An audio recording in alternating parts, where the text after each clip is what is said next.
Ladies and gentlemen, a quiet round of applause for Sayf. I'm assuming most of you are aware of personalization. I'm guessing that most of you are probably not really doing a lot of personalization, just based on the statistics. So I'd like to try and provide some opportunities for you with some of the free tools that Google provides. So first thing, if you can see this, is like kind of like, has this happened to you? So while I was actually preparing this presentation, I was going into my Netflix account to take pictures of aspects of personalization that Netflix does. After I took some of my first screenshots of my carefully, prepared algorithmic recommendations of my movies and my list, which luckily I got, within a couple days, my Netflix account was hacked and all our profiles were deleted. So I could hear a few audible reactions from that. My 15-year-old daughter is devastated that her entire watching history is destroyed. And I looked up on Netflix, like I just Googled this, and people have some pretty violent reactions to when this happens. And it's tough. I go on now and it's all gone. Everything I ever watched, the carefully developed algorithm, the profiles are deleted.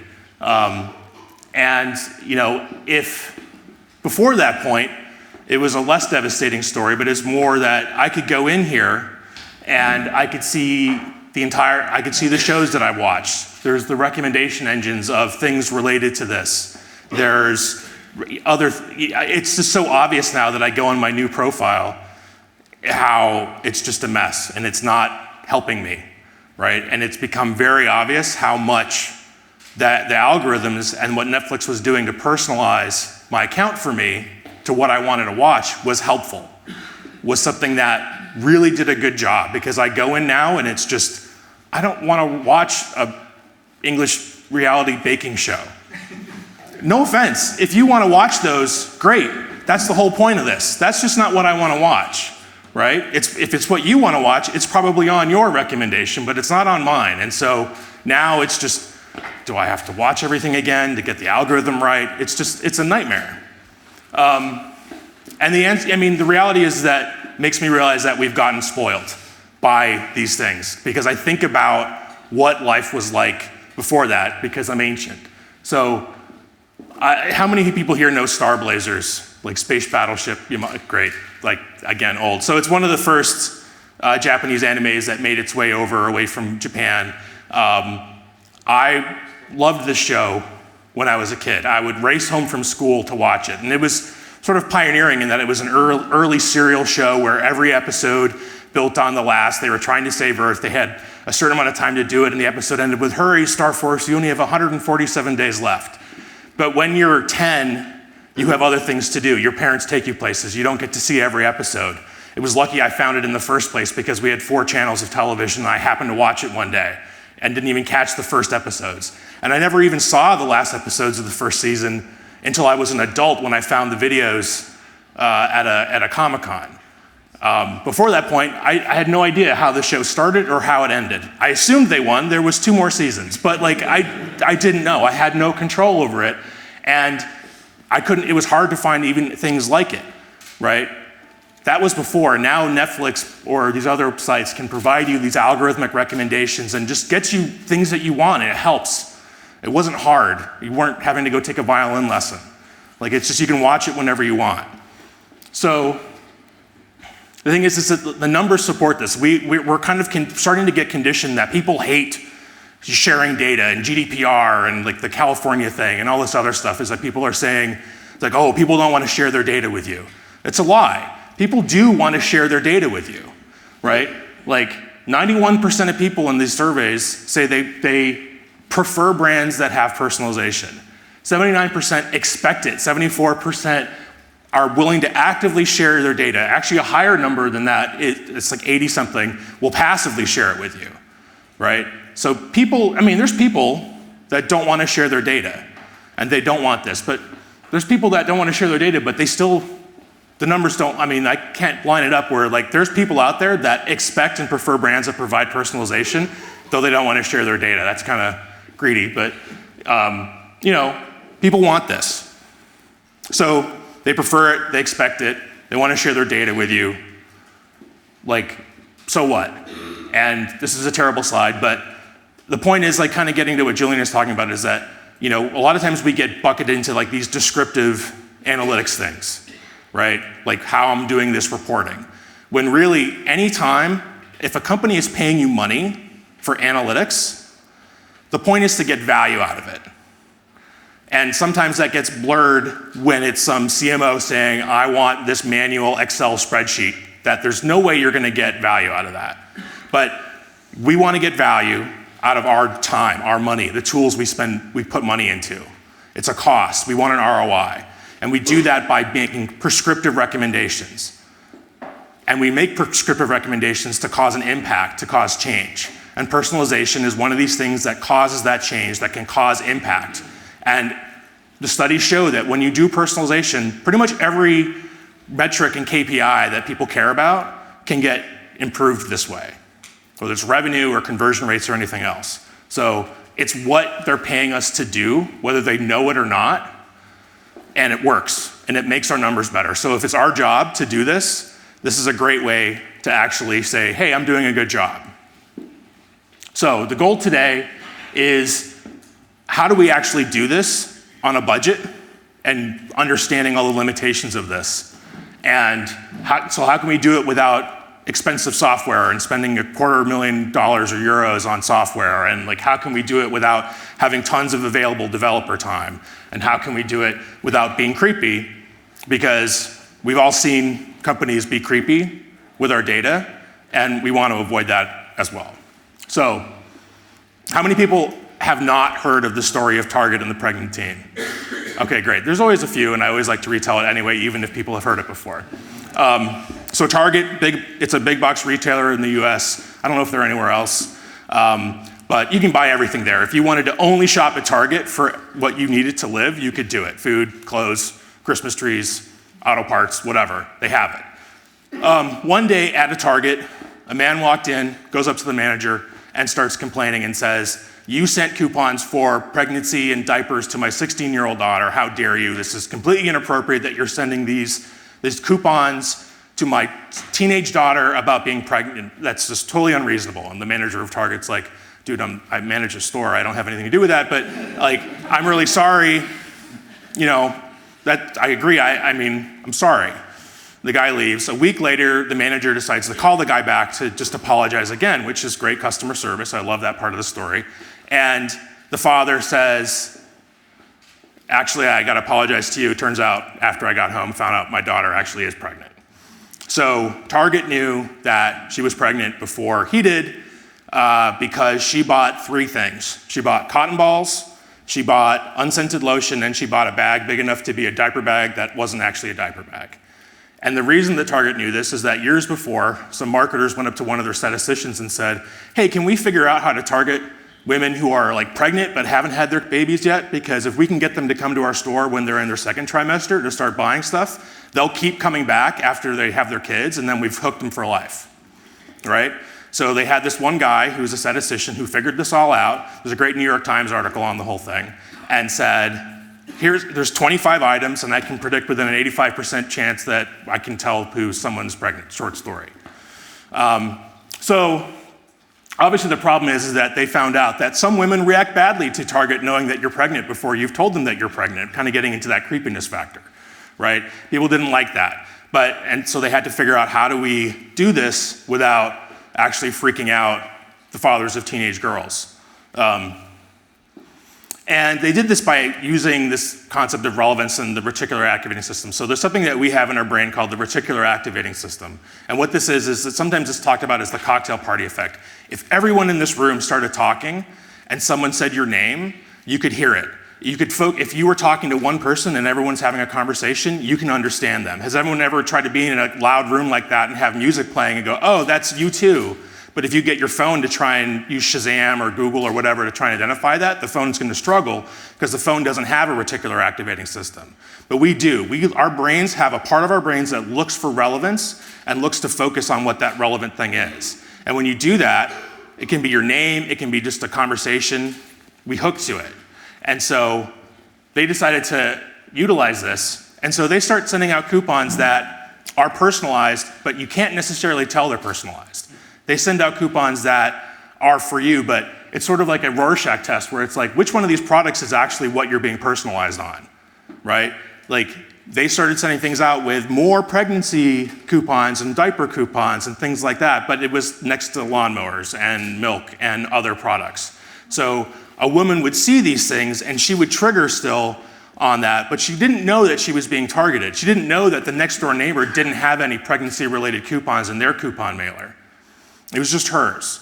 And so if you actually get a coupon from, or a coupon mailer or something from Target, it's very personalized to you, and you just don't know it unless you compare it with someone else's. Same thing with like a Netflix profile. You don't realize just how personalized it is to you. Netflix, you kind of get it, right? But they're doing it in a much more invisible way now in order to not spook people. So, getting to the problems, right? There's a bunch of these. I want to get through these a little bit fast so I can actually get to the solutions that you guys can use. First one is just, the first three are functional, lack of buy-in, right? Organizations that don't necessarily support this, they're not putting their resources into it, they're not putting their time into it, they're not dedicating stuff to it. You have the CMO or the CEO they don't live data, they don't live personalization, they don't get it. It's some 70-year-old guy who thinks like it's all about relationships or whatever, and you can't get there. Another one is just that I see all the time is lack of IT resources, right? Just trying to get a developer time. I want to do this, it's going to take 3 months. Like how, hey, I need to implement this data layer change. It's like, okay, well, we can get to that maybe next year.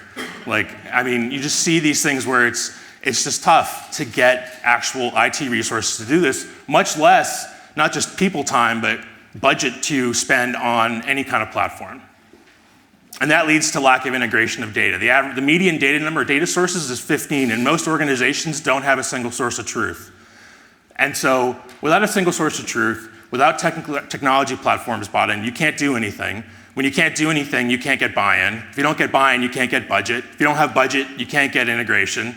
And it's just this vicious cycle that you just live in where you can't get anything done, and you just start sending out these reporting spreadsheets, because what else can you do?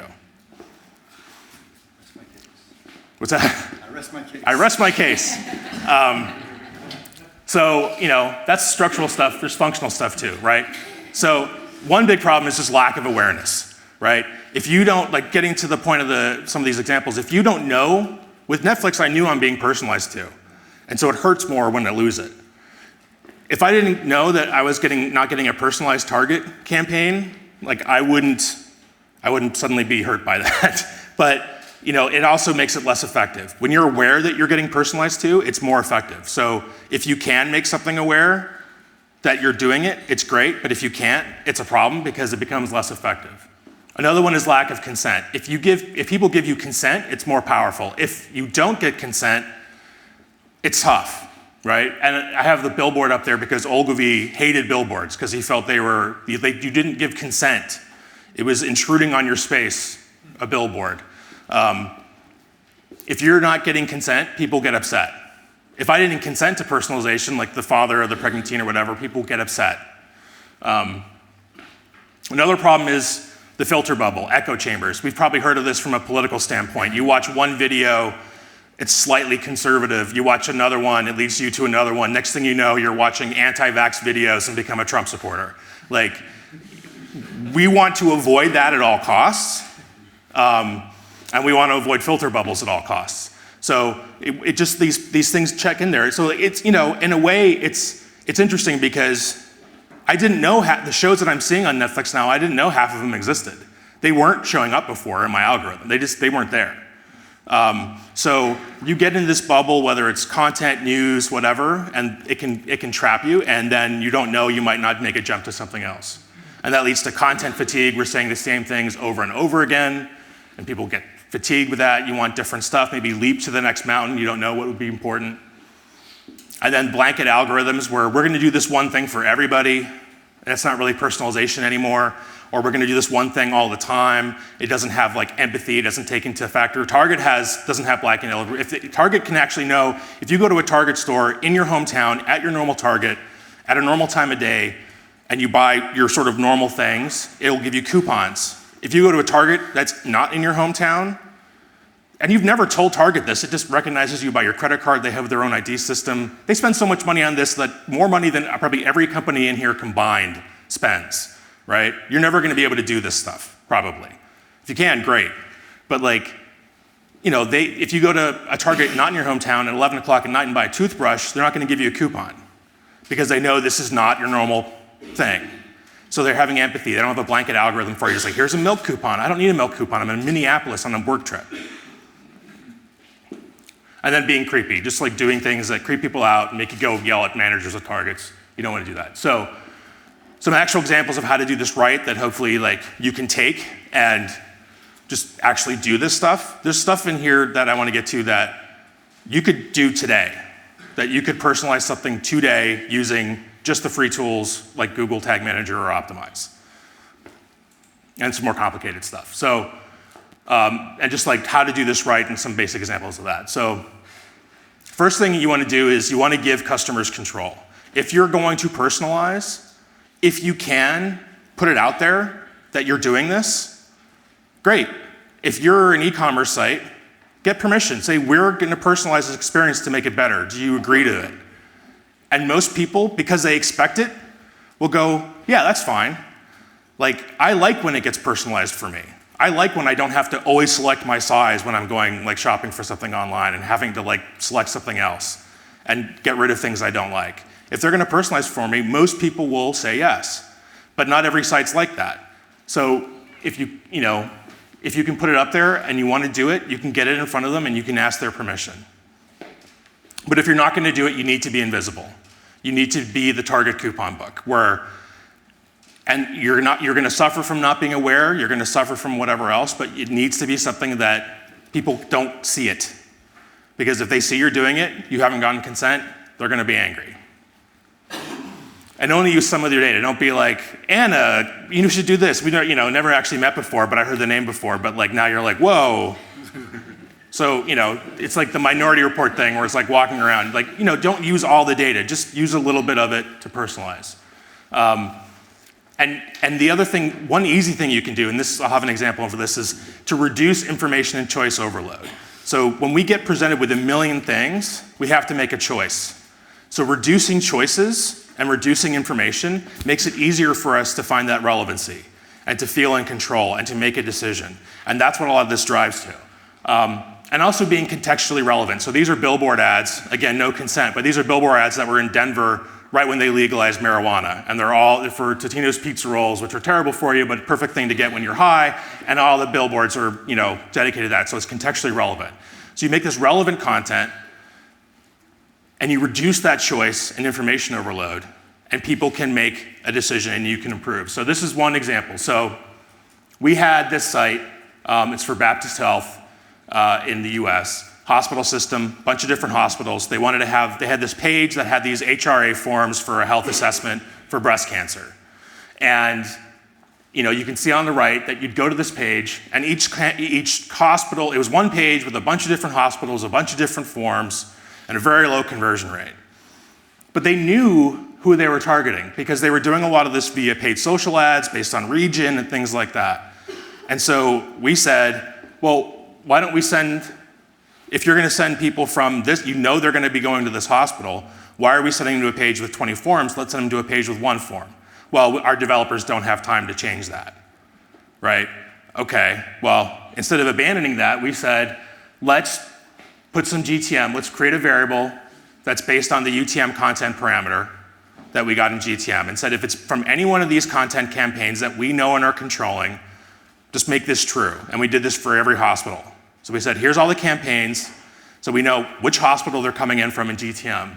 And then we had this script, and really there's only 2 lines in here that matter. We say, if that variable is true, then change the styles on the page. Make that one hidden, make this visible. And we triggered it, obviously, on the pages where the landing pages are, and then the page became that. And the conversion rate went up by 32x. So we did that in a day.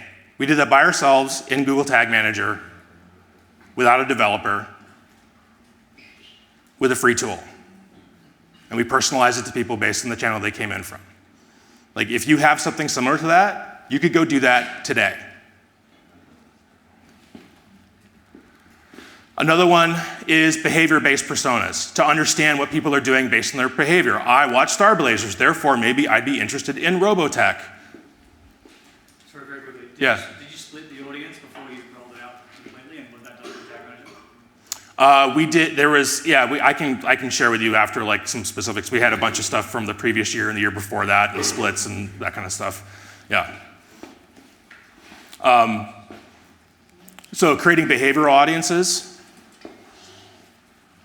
So we have a client called AmeriGas. They sell propane. It's propane to residential customers and commercial customers, and all their content's jumbled together.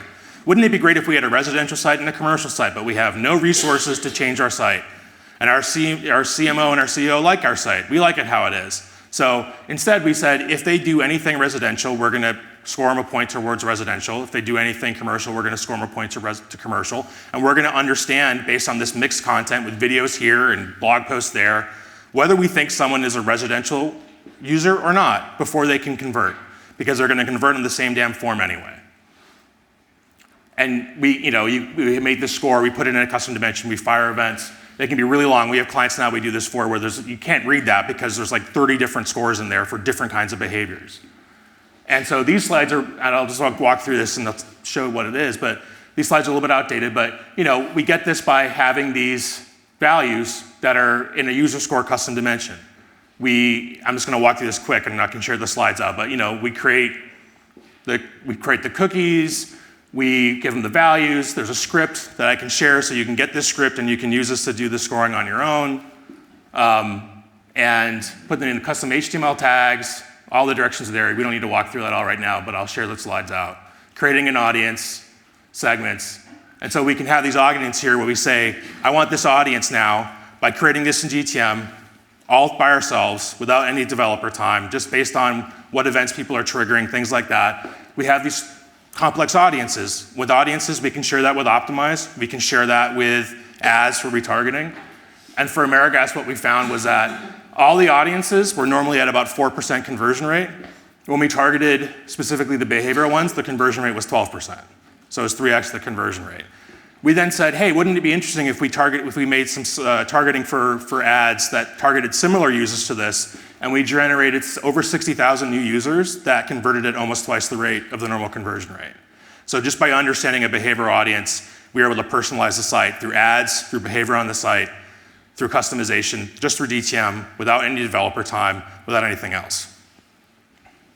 So those are things you can do with free tools and no data science skills, just like creativity with GTM, basically, and Optimize. Once you get buy-in, you can do more cool things. So like seamless experience is another important part of personalization. You want things to be the same across for people. You don't want it to be disjointed, whether it's on mobile or desktop. And you want to have it be in real time. You don't want people to be doing this where we understand it's a residential audience, but they're gone now. I can't do anything for them. You want someone to come in and you want to real-time personalize to them. So one thing we did once was a television attribution analysis. I say this is like once you get buy-in, because this actually takes a little bit of legwork and some data science chops to actually take in television ad data across a lot of different areas and a lot of different types. But we were able to get this, and we were able to say, okay, we have our client that's advertising on all these different shows with different creative. What's actually working? We were actually able in that analysis to say some things they were doing, like putting ads on the Tony Awards, were highly ineffective and costly, while other ones on sci-fi reruns on BBC were actually really valuable and brought really good conversion rates. So, okay, great. What do we do with that? So what we did was we said, what if we matched our campaigns and site to actually have the same language and seamless experience that people were seeing on that? So what we said was, okay, when someone sees the ad, when we run this campaign, and they see it on TV, the ad that they see for paid ads should match their language. So if it says, come join our experience today, then on the TV ad, then when they Google the company, they should see an ad that says, come join our experience today, and they should click on that ad, and they should come back to the site, and it should say, come join our experience today, and it should have the seamless experience. between, but they had different campaigns. So we said, okay, let's match it dynamically using GTM so that when that ad came on, and this was a test that we ran, and we saw that when we matched ad campaigns in site to the creative on the TV ad, it was higher conversions per impression, a higher conversion rate, and higher conversions on the site, just by having that seamless experience between that and personalizing towards that language. So now we do that with TVTY, which is a tool. So like this is a little bit harder than immediate, but this is like after buy-in kind of thing. It takes a little bit of data science, it takes a little bit more effort, and that one actually takes a little bit of a tool eventually to scale. Another one is dynamic content and rendering. So these are Fahrenheit temperatures, not Celsius, but they will be in about 20 years. But the US is a big country. It's hot in Houston, it's cold in Minneapolis. And people react to things in different ways. If it's 50 degrees in Houston, people don't know what to do with themselves. If it's 50 degrees in Duluth, they're wearing t-shirts and saying, this is a beautiful day.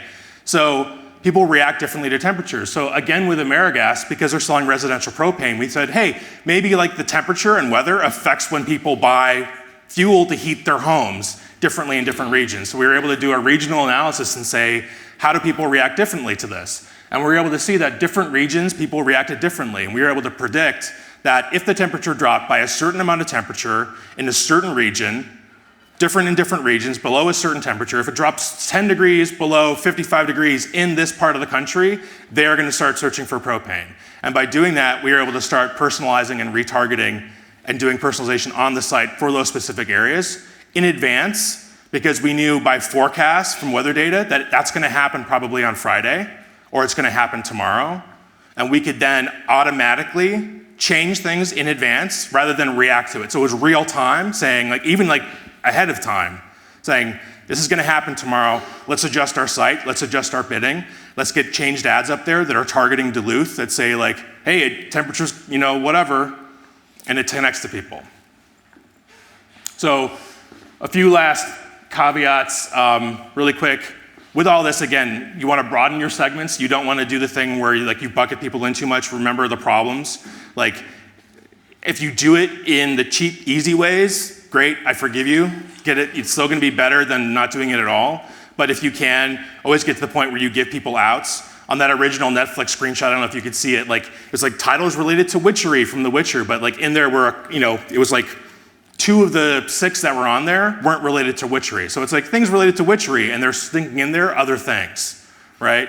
So even they are trying to give you some other options to get out. So always give people an option to get out of it and mix it up in the same way. So lastly, bonus, Optimize 360. This definitely costs money, but the cool thing about Optimize 360 is that it actually attaches to the GA audiences. So again, I'll just skip through how to actually do it, but if you were to do, say, the residential scoring or something like that in GTM, or do something with GTM for those channels, you could use that to then create a segment in GA based on that behavior, and that segment could automatically become an audience, and that audience could automatically get bucketed into that audience in GA, into Optimize 360, and have a targeting already set up to just automatically run.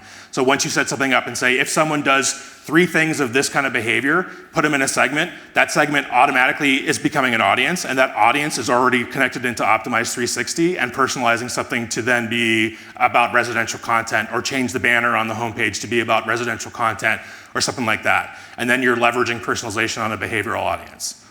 So that's everything. Thanks.